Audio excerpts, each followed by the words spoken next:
Okay, good morning guys. Today I'm gonna cook ginisang okra na may itlog.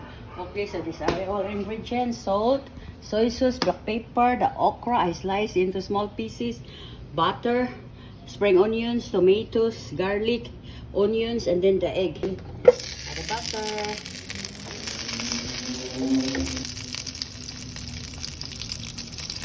And then saute the garlic.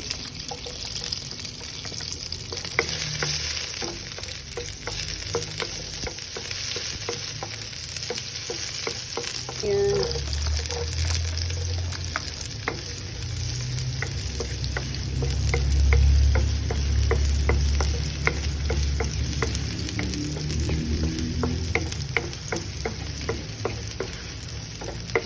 Tomatoes.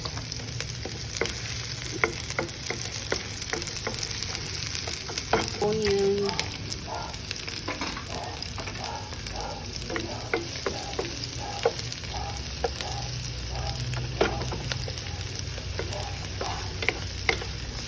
Okra.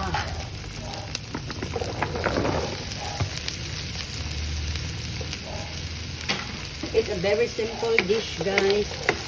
Or you can eat as a snack. It's okay without rice.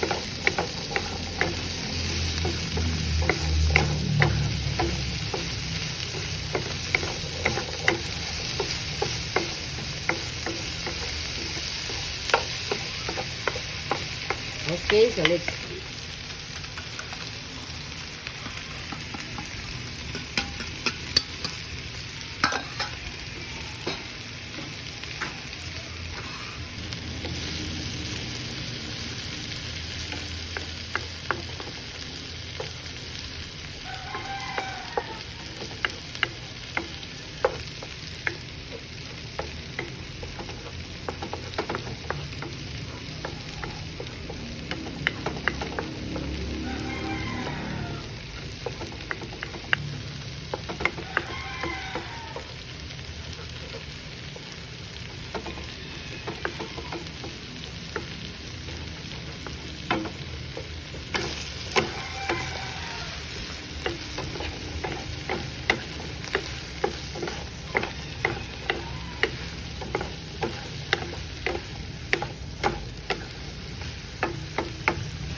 in soy sauce, a pinch of salt,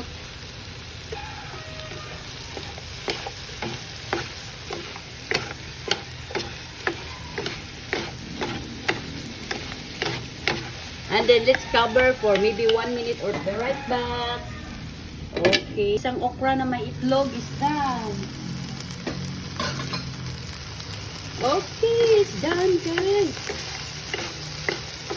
Okay, our ginisang okra na may itlog. It's super yummy. It's done.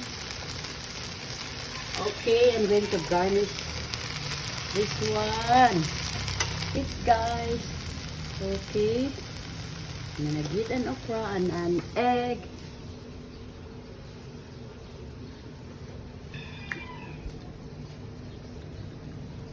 Ginisang okra na may itlog is very simple dish, but it's very yummy.